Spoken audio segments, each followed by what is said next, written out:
감리교 창시자인 이제 요한 웨슬레 같은 경우에는 이 너울 쓰는 문제에 대해서 어떻게 말을 했을까요? 그들은 이제 동일하게 그렇게 얘기합니다. 너울 쓰는 이 문제에 대해서 전혀 이의를 달지 않고 있는 모습을 보게 됩니다. 오히려 권장하는 이런 모습이 있는 것을 보게 됩니다. 하지만 가르침은 그렇게 하되 실제적으로 너울은 쓰지 않는 것들이 일반 교계의 모습인 것을 보게 됩니다. 이제 우리가 금방 읽은 11장 5절에는 여자가 머리에 무엇을 쓰고 기도나 예언을 해도 된다. 자, 이 말씀이 어떤 의미일까요? 근데 이것을 가지고 이제 머리가 머리가 있으면 그냥 긴 머리가 있으면은 그냥 벗고 그냥 예언이나 말씀을 해도 된다는 그런 뜻은 아닌 것으로 볼 수가 있습니다. 왜 그러냐면 이제 디모데전서 2장하고 다른 말씀에 보면 교회가 모여서 말씀을 전하고 기도할 때 자매들은 너울을 쓸 것을 얘기를 하면서, 그리고 또 다른 부분에 있어서는 뭐라고 얘기하고 있냐면 여자는 잠잠하라고 이렇게 얘기를 하고 있습니다. 그래서 어떻게 보면은 이제 일반 교계의 모습들과 우리의 모습들하고 이게 차이점이 있죠, 그죠? 왜 차이점이 있는가? 그러면 어떤 부분들을 우리가 어떻게 생각하고 해야 되는 것이 정말 성경적인 모습인가? 그리고 정말 주님이 원하는 모습인가? 우리가 이런 부분들을 생각을 해봐야 될 것 같습니다. 우리 모임에 있기 때문에 내가 머리에 너울을 쓴다. 이것은 아닌 것 같아요. 내가 모임에 있기 때문에 내가 잠잠해야 된다. 아무런 이유 없이. 그것은 아닌 것 같아요. 이것에 대한 분명한 이유가 있기 때문에 우리는 그렇게 하는 것을 보게 됩니다. 이제 2절에 보면 어떤 얘기가 나옵니까? 고린도 교회 성도들을 바울이 칭찬한다라고 이렇게 얘기를 하고 있습니다. 서두에 이런 말을 하고 있는데, 너희를 칭찬하노라라고 얘기하고 있는 그 사도 바울의 이 말이 진심일까요? 진심일까요? 여러분들 어떻게 생각하세요? 진심이다. 아니다. 저는 진심이라고 생각을 합니다. 왜 그러냐면, 자, 이제 고린도전서를 쭉 읽다 보면 이제 바울이 주님께서 받은 것을 이제 고린도 교회 성도들에게 얘기하는 모습이 있습니다. 그리고 너희에게 전한 복음을 너희에게 말해서 알게 하였다라는 얘기가 나옵니다. 그리고 너희가 받은 것을 그 가운데서 이제 어떻게 했냐면 믿고 섰다라고 이렇게 표현을 하고 있습니다. 그것은 뭘 얘기하고 있냐면 사도의 가르침에 대해서, 이제 말씀에 대해서 분명하게 주님으로부터 온 것으로 알고 믿고 그리고 어떻게 했냐면 그것을 지켜 나갔다는 것을 얘기를 하고 있습니다. 아주 핵심적인 부분들이 이 고린도 교회가 지켜져 나가고 있었고 그리고 그것으로 인해서 교회가 유지되고 있는 모습을 보게 됩니다. 이제 고린도 교회의 모습을 이제 쭉 보면서 이제 그렇지만 다른 부분이 또 있었던 것을 보게 됩니다. 고린도 교회의 모습이 그런 것들만 있는 것이 아니라 여러 가지 문제점들이 또 있었어요. 그 중에서 사도들의 가르침에서 벗어나가지고 그들 나름대로 말씀하고 다르게 행하는 모습들이 있는 것을 보게 됩니다. 그래서 이제 사도 바울은 이런 부분에 대해서 얘기를 하려고 하는 것입니다. 자, 11장 3절에 보니까 여기에 핵심 단어가 뭘까요?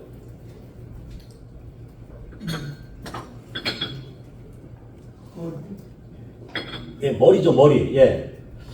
자, 이 사도 바울이 고린도 교회 성도들에게 정말 알기를 원했던 것은 뭐냐면 머리에 가는 것이. 이 머리에 관한 것을 이제 얘기를 하면서 사도 바울이 정말 어떻게 해야 될 것인가를 이렇게 얘기를 하고 있습니다. 자, 여기 머리라는 단어가 이렇게 계속 나오잖아요, 그죠?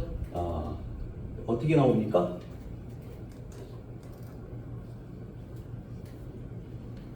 남자의 머리는 그리스도요, 여자의 머리는 남자요, 그리스도의 머리는 하나님이시라. 자, 이 머리라는 단어를 보면 굉장히 이 단어가 굉장히 중요해요. 이것은 이제 헬라어로 케펠라라고 이렇게 케펠레라고 얘기하고 있는데, 이것이 이제 기원이라는 뜻도 있고요. 그 다음에 또 하나는 뭐냐면 권이라는 뜻도 있어요. 기원이라는 뜻은 뭐냐면 어디로부터 와가지고 어디에 속했다라는 뜻이죠. 근데 이제 권이라는 말은 이제 좀 얘기가 좀 다릅니다. 그것은 리더십에 대한 문제고 또한 순종을 요구하는 그런 문제인 것을 보게 됩니다. 근데 이제 아까 다른 점에 대해서 이렇게 얘기를 했잖아요, 그죠? 모임과 그리고 일반 교계에 대해서 얘기했잖아요. 일반 교계에 대해서는 어떻게 해석하고 있을까요? 네. 우리 모임에서는 대부분 권이라고 해석을 하고 있습니다. 근데 일반 교계에서는 뭐라고 해석을 하고 있냐면 기원이라고 얘기를 하고 있어요. 그것은 뭘 얘기하고 있냐면 그냥 어디로서 나와서 그냥 그 위치에 대해서만 얘기를 하고 있는 거예요. 근데 권이라고 얘기하고 있는 것은 뭐냐면 순종을 요구하는 그런 관계이다 라는 것을 얘기하고 있는 것을 볼 수가 있습니다. 이것은 어떻게 보면 질서와 위치에 대한 얘기입니다. 그리고 이 질서는 관계성에 대한 얘기예요. 그래서 머리됨의 원리가 바로 이 질서와 관계성에 대한 원리인 것을 보게 됩니다. 그래서 어떻게 보면은 이 기원에 대한 것도 어느 정도 맞지만은 실제적으로는 권위에 대한 의미가 더 강하다라고 이렇게 볼 수가 있는 것입니다. 자, 첫 번째 질서는 뭘까요? 첫 번째 질서, 그리스도와 남자의 관계죠, 그죠? 예. 자, 이 관계는 어떻게 맺어집니까? 믿음을 통해서 맺어지게 되죠. 그래서 우리가 믿는 동시에 우리의 머리가 누가 되나요? 예, 바로 예수 그리스도께서 머리가 되십니다.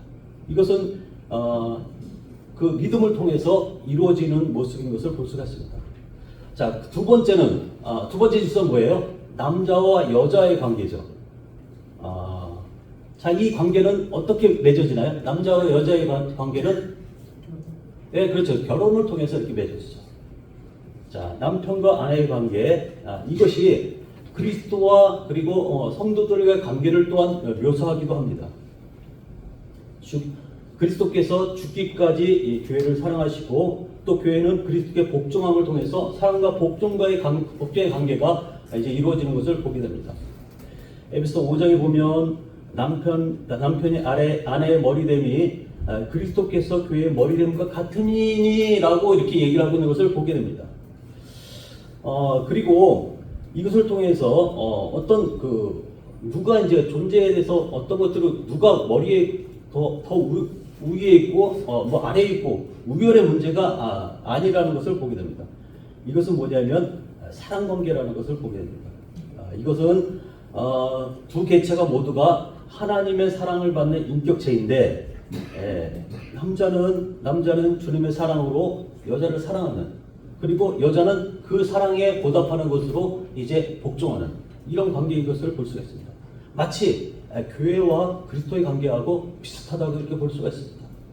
자, 세 번째 질서는 뭘까요? 하나님과 그리스도의 관계. 자, 그러면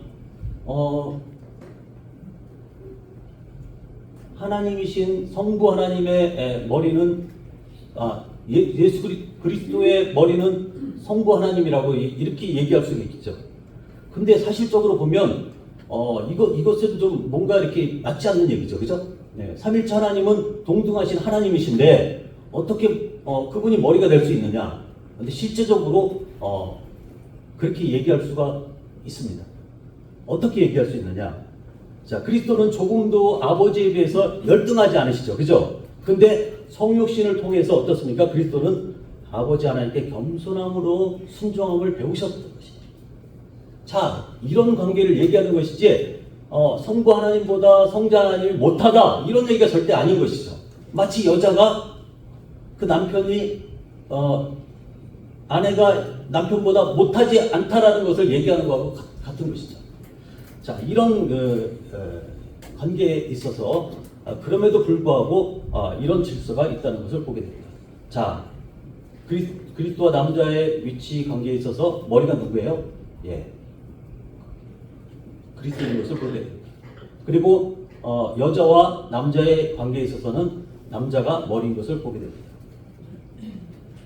그리고 또 하나님과 그리스도의 관계에 있어서는 이제 하나님이 머리가 된 것을 보게 됩니다. 이것은 어떤 상하관계를 얘기하는 것이 아니라 질서의 관계를 얘기하고 있는 것을 보게 됩니다. 자, 2절과 3절의 내용을 보면 머리의 원리가 어떻게 이루어지고 있는 것을 너희가 알기를 원한다라고 얘기하고 있습니다. 그렇습니다. 남자가 이제 4절에 보니까 머리에 무엇을 쓰고 기도나 예언하는 것은 그 머리를 욕되게 하는 것이다 라고 얘기하고 있습니다. 언제 이렇게 남자가 머리에 무엇을 쓰고 기도나 예언할 때 그 머리를 욕되게 하는 것일까요? 그 머리라는 것은 누굴 얘기하나요? 예수 그리스도를 얘기하는 거죠. 그죠? 그리스도를 욕되게 할 때는 언제 그렇게 머리에 뭘 쓰고 할 때 그렇게 되나요? 예, 여기 보면 공적인 예배 시 남자가 머리에 무엇을 쓰고 했을 때는 그리스도를 욕되게 하는 것이다 라고 얘기하고 있어요. 왜 그럴까요? 남자의 머리는 누구예요? 남자의 머리는 그리스도죠. 그죠? 그 남자가 그리스도의 영광을 가려버리니까 그리스도를 욕되게 하는 것이죠. 근데 더 구체적으로 보면 그 당시의 문화는 어떤 문화가 있었냐면 이제 그 로마 시대 때 남자들이 이제 신에게 뭘 드려요. 이제 가서 뭘 바치고 그러죠. 그러면은 이제 그들은 이제 그것이 이제 일종의 예배라고 볼 수가 있죠. 근데 그 로마 남자들이 신에게 뭐 어떤 의식을 행할 때 이제 그 토가라는 것을 머리에 쓰고서 뭘 드렸다는 것이죠. 자, 그것은 뭘 얘기하고 있나요? 우상에게 무엇을 드릴 때 하는 이 풍습이 다른 사람들이 많이 그런 것들 하는 것들이 어쩌면은 이제 고린도교회의 모습 속에 슬쩍 들어왔을 수 있다는 생각이 듭니다. 자, 우상에 대한 예배가 이런 풍습들이 들어오게 되면서 진정한 예배의 모습들을 이제 상실하게 될 수 있는 가능성이 있게 되는 것이죠. 그것은 뭐냐면 그런 풍습들이 결국 그리스도의 영광을 가리게 되는 그런 모습 속에서 온전한 예배가 드려질 수 없다는 것을 얘기하고 있는 것을 보게 됩니다.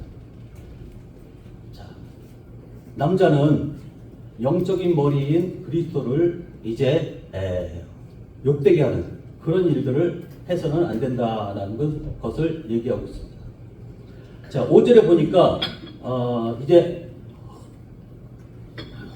우리 여자로서 머리에 쓴 것을 벗고 기도나 예언을 하는 자는 그 머리를 욕되게 하는 것이니 라고 얘기하고 있습니다.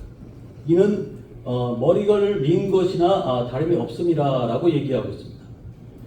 여기서 그 여자로서 공적인 그런 장소에서 예배 시간에 기도나 예언을 하는 자, 그 사람은 머리를 욕되게 하는 것이다 라고 이렇게 얘기를 하고 있는 것을 보게 됩니다. 자, 그러면은 공적인 그 예배 시간에는 어떻게 해야 되나요? 너울을 써야 된다.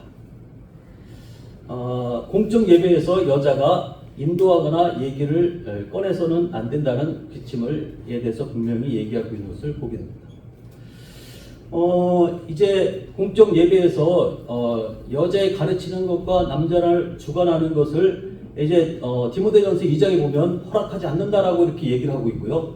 그 다음에 고린도전서 14장에 보면 이제 그 모든 성도의 교회에서 이제 여자는 교회에서 잠잠하라는 그 얘기가 있는 것을 보게 됩니다.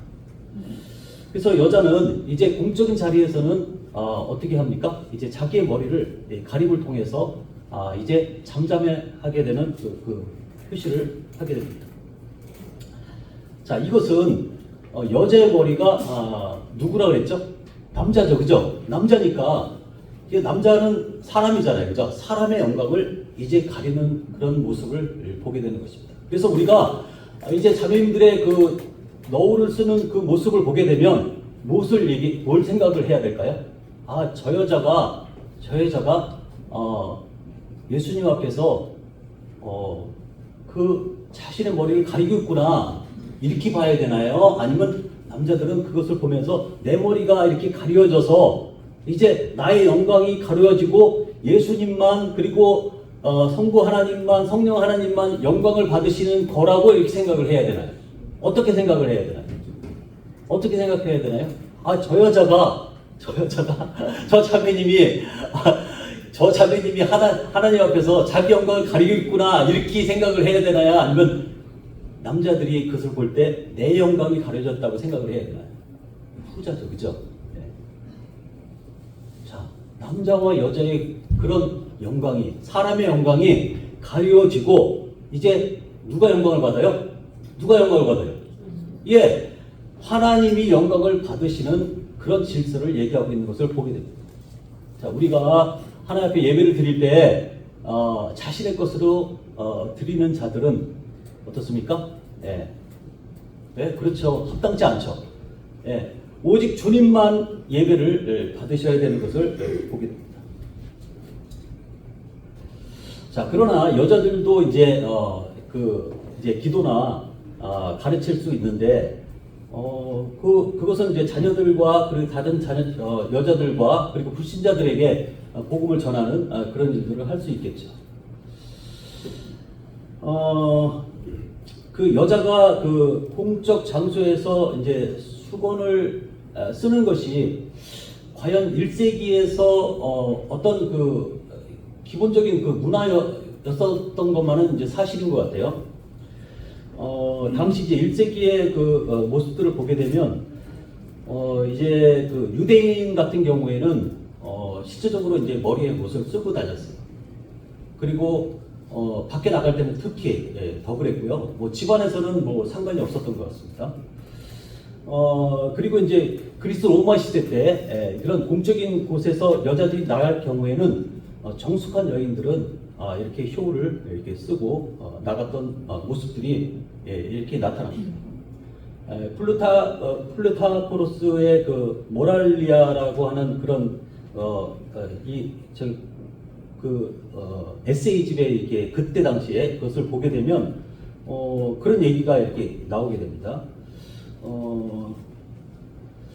그때 이제 그 소녀들은 남편을 찾아야 하지만 결혼한 여자는 그 여자를 소유한 자에게 속하였기 때문에 너울을 써야 된다라는 그런 얘기가 나와요. 그리고 이제 루키우스 아플레우스라는 그 로마의 소설가가 있습니다. 그 사람이 이제 황금 당나귀라고 하는 책을 썼는데 이 책은 약간 외설적인 책이에요. 근데 그 내용에서도 일상적인 그 여자들의 모습을 뭐냐면 정숙한 여자는 이제 너울을 쓰고 이제 공공장소에 나가는 것을 보게 됩니다. 그리고 이제 머리 모양도 짧게 깎지 않고 이제 길게 이렇게 해서 자신의 그 모습을 이렇게 나타내고 있는 것을 보게 됩니다. 이제 그 당시에 짧은 머리를 한 사람들, 특히 이제 여자로서 짧은 머리를 한 사람들은 이제 여러분들 이제 어렴풋이나마 얘기를 들은 적이 있을 거예요. 아마 그 당시에도 이제 동성애자나 매춘부들 그리고 부도덕한 여자들이 그런 머리를 하고 있었다는 얘기가 있습니다. 이제 동성애자들은 어떻습니까? 자신이 여자이지만 남자 역할을 하는 여자라는 것을 이제 보여줘야 되잖아요. 그래야지 이제 가까이 올 수가 있으니까, 그런 사람을 이제 찾아올 수 있으니까. 그리고 이제 매춘부들도 마찬가지예요. 그래서 이 짧은 머리를 한 그 여자들은 어떻습니까? 나에게 가까이 와도 됩니다라는 그런 표시로 짧은 머리를 했다는 것입니다. 이제 그 윈터라고 하는 그 성경학자가 있어요. 이분이 이제 과연 이제 그 시대의 그 문화상이 어떤 것인가, 그리고 이 쇼를 쓰는 사람들이 어떤 사람들인가라고 이제 연구를 이제 해봤습니다. 이제 그 로마 시대 때의 사회적인 모습은 굉장히 성적으로 이렇게 자유롭고 그런 모습들이 많이 있는 것을 보게 됩니다. 그래서 이제 로마 황제가 이제 그런 부분들에 대해서 이렇게 통제를 한 적도 있었고요. 그리고 이제 아우구스트 황제의 딸 줄리아라고 하는 딸은 아주 굉장히 방탕을 해서 그런 부분에 있어서 아주 좀 황제가 직접 나서서 얘기할 정도로 그랬다고 합니다. 그래서 이제 그런 상황에서 머리에 무엇을 쓰고 이제 공적인 그런 장소에 나가는 이런 분들은 뭐냐면 굉장히 나는 주인이 있는 사람이고 그리고 내가 도덕적으로 누구에 대해서도 흠결 없는 사람이다라는 것을 이 쇼를 통해서 나타냈다고 합니다.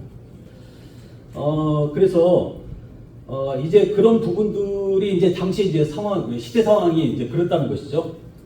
근데 이제 교회는 우리 모임에서는 어떤 것인가?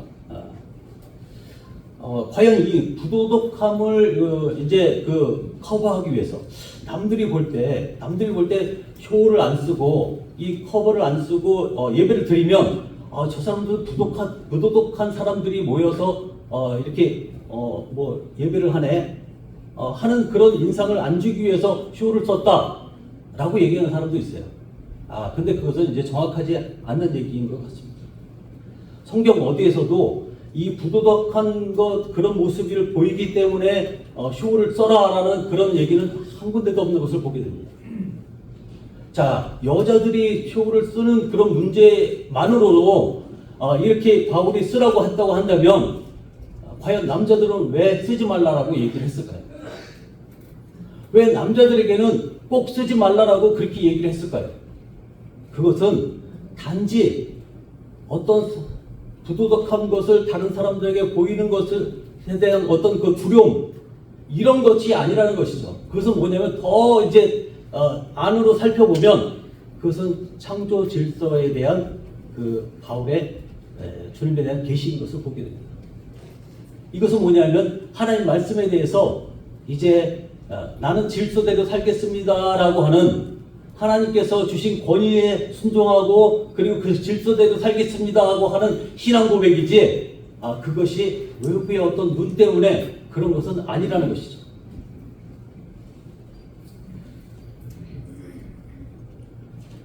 자, 그 당시에 존경받는 여자들은 나는 아버지나 남편에게 속해 있으며 도덕적으로 부끄럽지 않다라는 그런 효를 쓰고 있는 그런 사회적인 분위기임에도 불구하고 그런 것 때문에 교회가 효를 쓰는 것은 절대 아니라는 것을 다시 한번 말씀을 드립니다.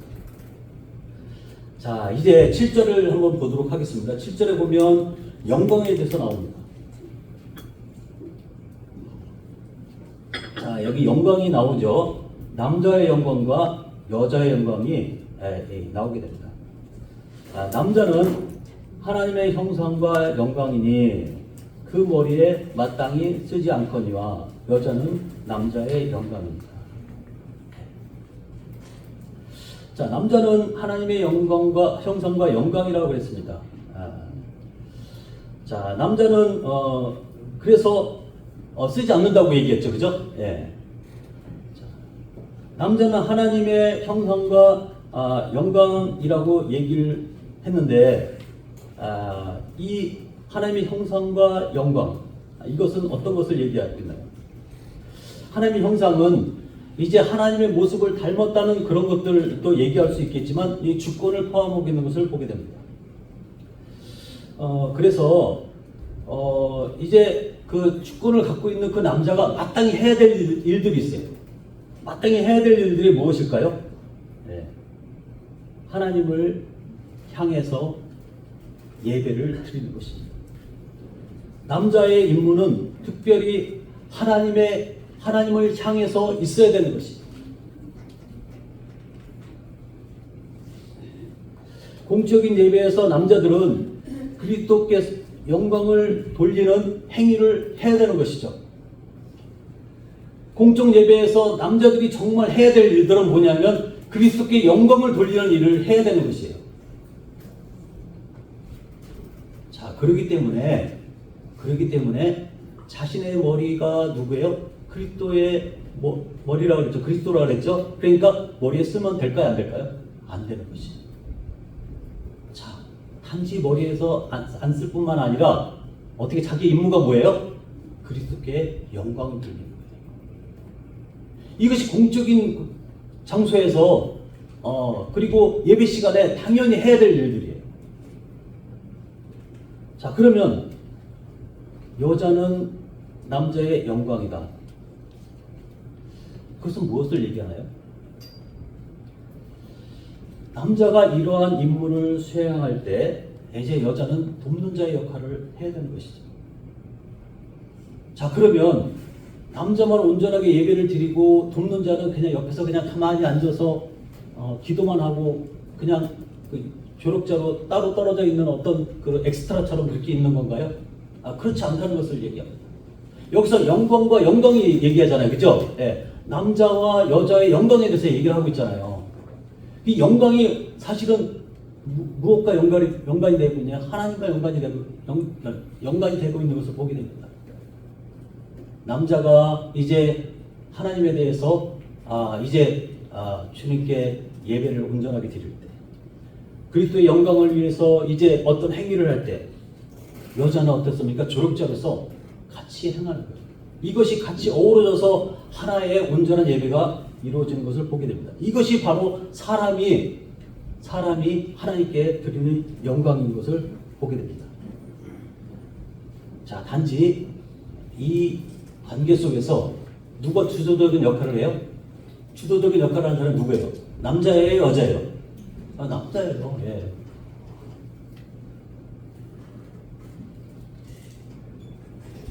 그래서 남자는 이런 그 예배의 행위를 할 때 무엇을 보나요? 예, 여자의 머리를 보면서 어떻습니까? 내 머리가 가려져 있구나 라는 것을 확인하는 거예요. 사람의 영광이 가려져 있구나. 이곳에는 하나님만 영광 받으시는 곳이구나 라는 것을 인식하게 되는 거예요. 그런 인식을 갖고 있으면서 하나님께 나아가는 거예요. 자, 교회 공적 집회에서 남자들이 무엇을 머리에 쓴 것을 이제 벗는 행위, 이것은 그리스도의 영광을 드러내고 주님 말씀이라면 내가 무엇이든지 순종하겠습니다 라는 그런 표시예요. 그래서 어떻습니까? 예, 그리스도의 영광을 드러내기 위해서 안 쓰는 거예요. 왜 우리는 맨날 이거 써야 돼 라고 여자들은 불평할 수가 있죠. 그죠? 근데 여자가 공적 집회에서 무엇을 머리에 쓰는 행위는 어떤 얘기인가요? 예, 모든 경쟁적인 영광들이 가려지고 오직 하나님만이 영광을 받으시라는, 하나님의 영광을 나타내는 그런 고백인 것을 보게 됩니다. 이사야서 6장 2절을 한번 봅시다. 이사야서 6장 2절. 이사야서 6장 2절에 보면 거기에 그 스랍들이 나오죠. 그죠? 예. 그리고 날개가 6개가 있어요. 그리고 둘로는 자기 얼굴을 가리고, 둘로는 자기의 발을 가리고, 둘로는 날아다닙니다. 그리고 서로 이르되 거룩하다 거룩하다 거룩하다 만군의 여호와여 그의 영광이 온 땅에 충만하도다 라고 얘기하고 있습니다. 이 가린다는 의미는 뭘까요? 이 스랍들이 자기 자신의 것들을 가리는 거예요. 그리고 오직 하나님께만 영광을 돌리는 그런 예배의 모습을 우리가 볼 수가 있는 것입니다.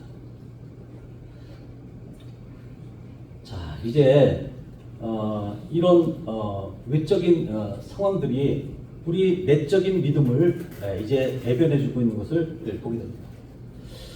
이제 8절에 보면, 8절과 9절에 보면 이제 어디서부터 남자가 나왔고 여자는 어디로부터 나왔는지에 대해서 얘기를 하고 있죠. 그죠? 예. 자, 남자는 어디로부터 나왔죠? 예. 남자는 어디로부터 나왔어요? 예, 하나님부터 나왔죠. 그리고 여자는 누구로부터 나왔어요? 남자로부터 나왔죠. 그 다음에는 어떻게 될까요? 남자는 어디로부터 나와요? 여자로부터 나왔잖아요. 그죠? 예, 그렇습니다. 그래서 누가 잘났느냐, 계속 어디로부터 나왔느냐, 누가 먼저냐, 이렇게 얘기를 하면 끝이 없죠. 자, 여기 이제 기원과 근원에 대해서 이렇게 얘기하고 있는 것을 보게 됩니다. 이 남자에 대한 여자의 이 종속성, 왜 남자가 여자를 위해서 지음 받지 아니하고 여자가 남자를 위해서 지음을 받았나니, 뭐 이렇게 보면 어떻게 보면 이제 여자가 남자에게 이제 종속되어 있는 그런 느낌을 이게 지울 수가 없잖아요, 그죠? 근데 그런 종속 관계가 아니라는 것을 보게 됩니다. 이 주권은 남자와 여자가 사랑과 복종 관계라고 하는 이 질서를 얘기하는 것이지, 그것이 어떤 두각에 속했던 그 상하 관계는 아니라는 것이죠. 이런 그 사랑과 복종의 관계가 이 주권을 통해서 온전하게 이렇게 행사가 될 때 하나님께서 우리를 창조하시고 그리고 우리에게 실질적으로 원하시는 그런 아름다운 모습이 일어날 수가 있는 것이죠. 창세기 1장 27절에 보면 사람이 누구의 형상으로 지었나요? 누구의 형상? 하나님의 형상으로 지었죠. 맞습니다. 예. 자, 하나님이 자기 형상 곧 하나님의 형상대로 사람을 창조하시되 라고 얘기했는데 아담을 창조하시고 하고 끝났나요? 아니죠. 그죠? 여기 창세기 1장 27절 한번 보세요. 한번 확인해 볼까요? 창세기 1장 27절.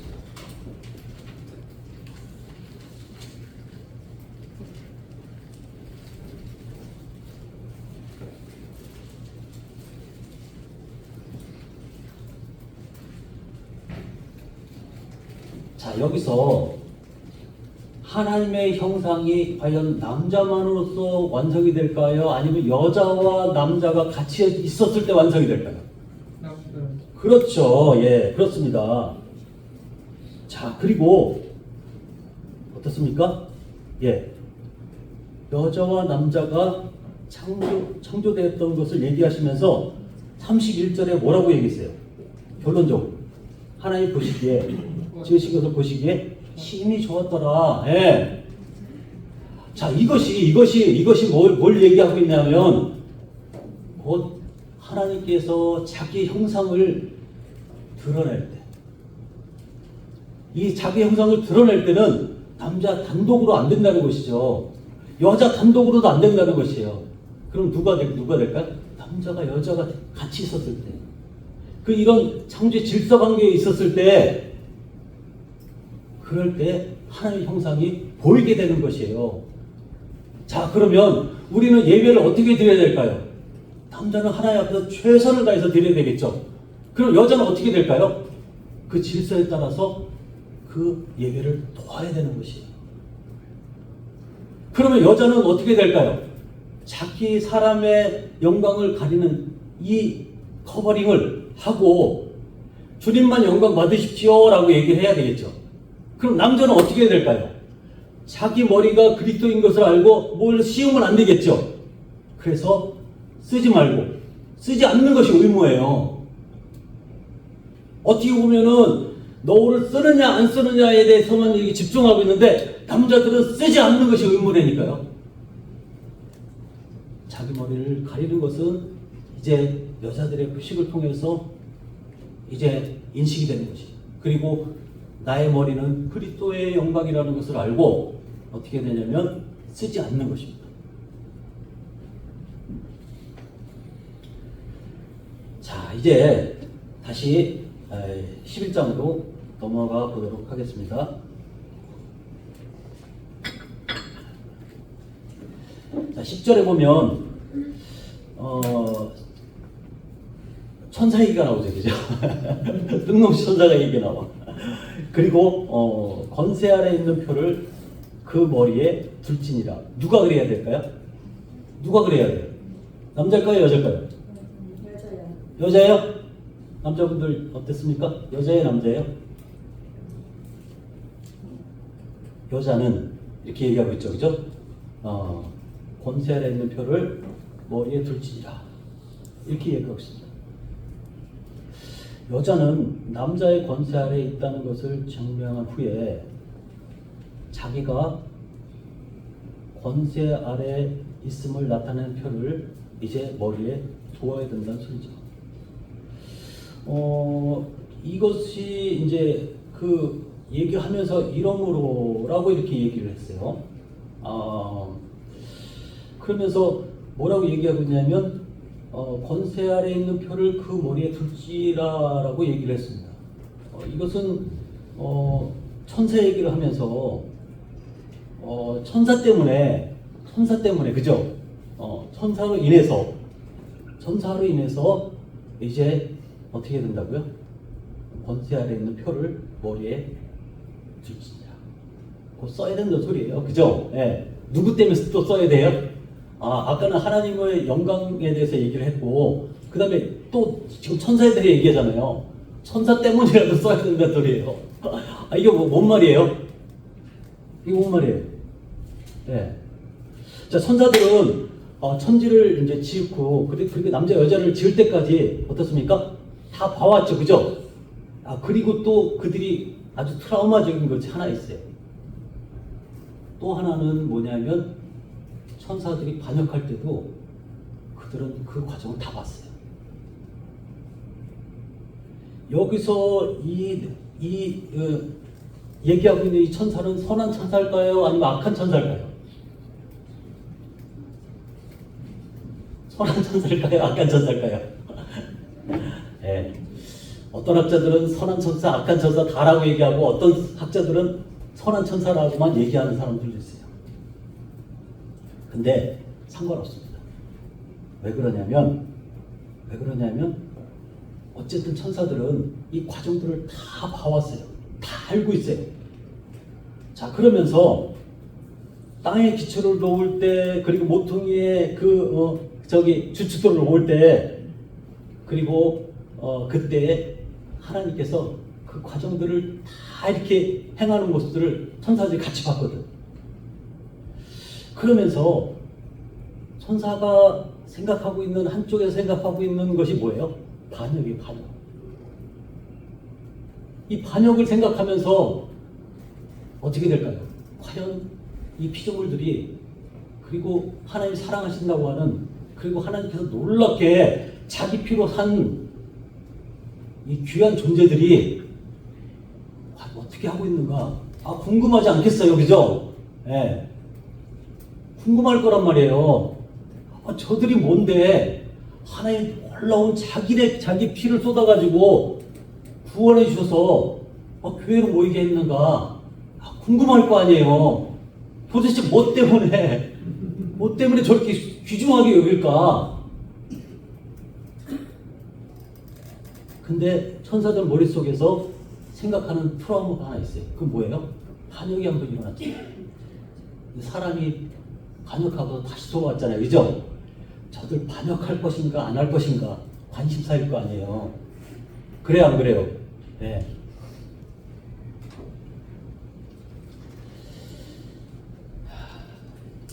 하나님께서 이제 여자들이 교회 안에서 절대적으로 순종해야 되는 이유에 대해서 얘기를 하고 있습니다.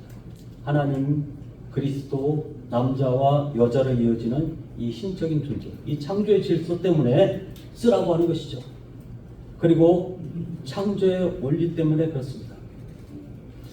자, 천사들은 교회를 통해서 창조의 원리를 배워나간다고 합니다. 자, 우리가 이제 에베소서에 보면, 에베소서 3장 9절에 보면 어떤 얘기가 나오게 되냐면, 영원부터 만물을 창조하신 하나님 쪽에서 감추었던 비밀의 경륜에 대해서 나오게 됩니다. 이것이 드러났다라고 얘기해요. 자, 그것은 뭘 얘기하고 있어요? 교회를 얘기하고 있는 것을 보게 됩니다. 자, 그리고 뭐라고 얘기하고 있냐면, 그 바로 다음 절에 이제 교회로 말미암아 하늘에서 정사와 권세자들에게 하나님의 각종 지혜를 알게 하려 하십니다. 자, 자, 권세와 종사자들이 누구예요? 예. 그죠? 천사들이잖아요. 예. 이들에게 어떻게 했냐면 교회를 통해서 뭔가 하고 싶은 말이 있었던 거예요. 자, 그러면 이 천사들은 어떻습니까? 교회를 통해서 뭔가 배우려고 쳐다볼 거 아니에요. 여러분들, 지금 천사들이 우리가 예배를 드리고 있는데 뭔가 배우려고 쳐다보고 있는데 뭘 배울 수 있을까요? 뭘 배울 수 있을까요? 배울 게 없죠, 그죠? 네, 배울 게 왜 없어요? 얼마나 많아요?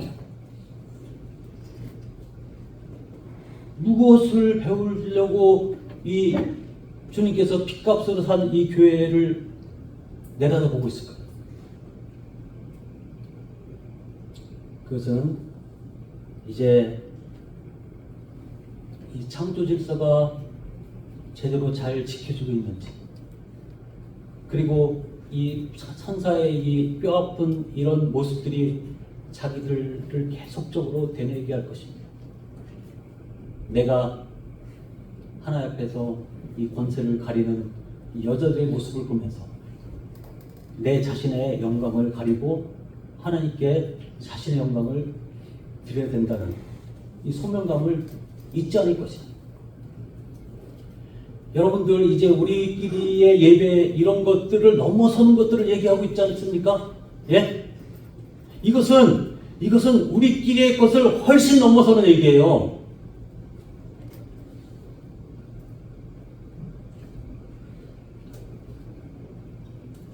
자, 이제 11절하고 12절에 보면 기원에 대해서 얘기를 하고 있습니다. 주 안에서 남자 없이 여자만 있지 않고 여자 없이 남자만 있지 아니하니라. 여자가 남자에서 난 것 같이 남자도 여자로 말미암아 났으니 모든 것이 하나님께로 갔다라고 얘기하고 있습니다. 자, 모두가 어떻습니까? 상호 의존적이라는 것을 보게 됩니다. 이제 아까 얘기하고 있었던 완전한 예배가 누구를 통해서 나타나고 있어야 될 것을 얘기하고 있나요? 예, 남자와 여자를 통해서 나타나야 될 것을 얘기하고 있는 것을 보게 됩니다. 창세기 1장 2절을 통해서 하나님 안에서 하나고 동등하며 독립적인 존재, 이들이 바로 하나님께 종속되어서 예배하고 있는 모습을 이렇게 얘기하고 있는 것을 보게 됩니다. 자, 그리고 13절을 보니까 여기 보면 이제 머리카락에 대해서 나옵니다. 긴 머리카락. 자, 너희는 스스로 판단하라. 여자가 쓰지 않고 하나님께 기도하는 것이 마땅하냐? 예, 마땅하지 않죠, 그죠? 예. 그리고 14절에 보면 어떻습니까? 여자가 긴 머리가 있으면 자기에게 욕된 것을 본성이 너희에게 남자가 긴 머리가 있으면 자기에게 욕되게 하는 것을 본성이 너에게 가르치지 아니하냐라고 얘기하면서 남자가 머리를 길게 하고서 공적 예배에 참여하거나 머리를 쓴다든가 이것은 합당하지 않다는 것이죠, 그죠? 네. 자, 긴 머리를 남자들은 되도록이면 하지 않죠, 그죠? 보편적으로, 그죠? 근데 제가 우리나라만 그런 줄 알았는데 다른 나라를 보더라도 남자들은 이렇게 머리를, 그래도 여자들은 많이 짧게 잘더라고. 이슬람 국가도 마찬가지예요. 힌두교 국가도 마찬가지예요. 그쵸?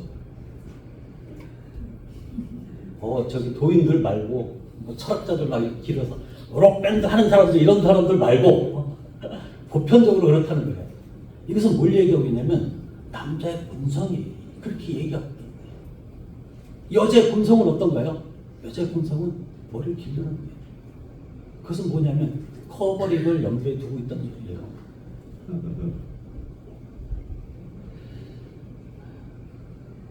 인간의 근본적인 의식, 무엇이 정상이고 무엇이 옳고 하는 이 본의적인 감각들, 이런 것들이 이렇게 우리의 헤어스타일을 얘기하고 있는 것을 보게 됩니다. 자, 이제 15절을 한번 봅시다. 여기 15절에 보면 긴 머리에 대해서 나와요. 긴 머리. 긴 머리가 있으면, 이 얘기는 뭐예요? 긴 머리가 있으면 커버링을 안 해도 된다라는 그런 얘기인가요? 여러분들 어떻게 생각하세요? 긴 머리가 있으면 커버링을 안 해도 됩니까? 그 말씀이잖아요, 그죠? 그러면 머리를 길게 나오면 커버링 안 해도 되잖아요. 그 말씀인가요? 여기도 이제 그 헬라어 본문이 필요해요. 이 안티라는 것이 이제 대신하여라는 뜻이거든요. 근데 이제 이게 대신하여라는 그런 번역을 하는 경우도 있지만 무엇을 위하여라는 그런 번역으로 이제 그것도 이제 가능하다는 것을 보게 됩니다. 여기서 긴 머리는 그러면 위하여라는 것으로 하게 되면 어떻게 됩니까? 긴 머리를 쓰는 것을 위하여 주신 연분이라고 얘기할 수가 있겠죠, 그죠? 예. 그러니까 긴 머리가 있어도 이제 긴 머리는 쓰는 것을 위하여 주신 것이다. 이렇게 해석할 수가 있겠죠. 근데 이 부분에 대해서 많은 학자들이 그렇게 해석을 한다니까. 우리가 생각하고 있는 아주 유명하신 분들이 그렇게 해석하는 분들이 꽤 많아요. 존 칼빈도 그렇고요.